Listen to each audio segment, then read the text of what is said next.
that only long-term loans you can take. But everybody took short-term loans, which is less than 5 years, whose repayment is due less than 5 years.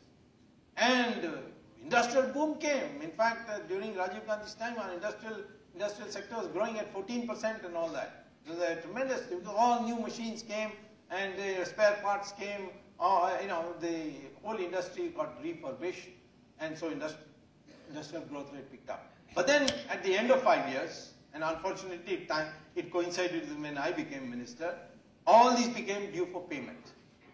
And we didn't have foreign exchange because we didn't build up a foreign exchange for it.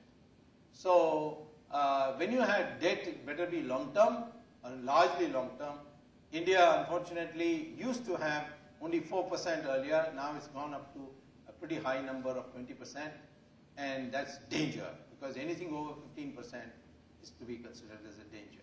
So this is another indication on which we are in trouble, and this is entirely due to these participatory notes, that we today have short-term debt as a total percentage of debt, a very high number. Then there is something called debt servicing as a percentage of GDP. So this is another number you should know. Debt service. How much do you have to pay back every year for your obligations for having taken a loan? You can't default on those.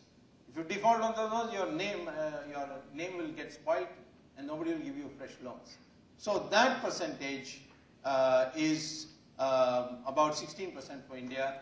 It is below the 20% cutoff point, which is held as danger for our forthcoming crisis. Non-performing loans. Now, non-performing loans, incidentally, all these numbers are very similar to China. But on non-performing loans, India was pretty high at one stage, something like 20–25%. Till I went and filed a public interest litigation in the Supreme Court against the Indian bank, because the Indian bank chairman thought that bank belonged to him and not to the government. So, and he was a complete congressman.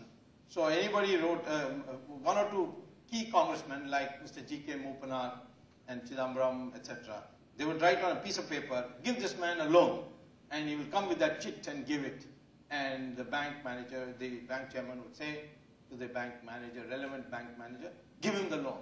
And the Indian bank went to a huge NPL. And when I filed this case, then notice was issued, and finally CBI inquiry was ordered, and the bank chairman ended up in jail. I wanted Chidambaram in jail, but no judge was ready to do that. So maybe in the future, because under Indian laws, corruption is not time barred, and revive a corruption case even after 50 years. So I have nothing against Chidambaram. I just don't think he deserves to be finance minister, that's all. Or any minister for that matter. But he can't do anything else, that's the problem. Except be lawyers for Enron and Coca-Cola and so on.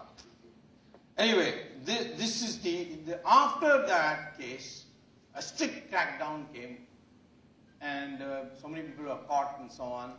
So many people went to jail, and after that, there was a lady who came in as chairman of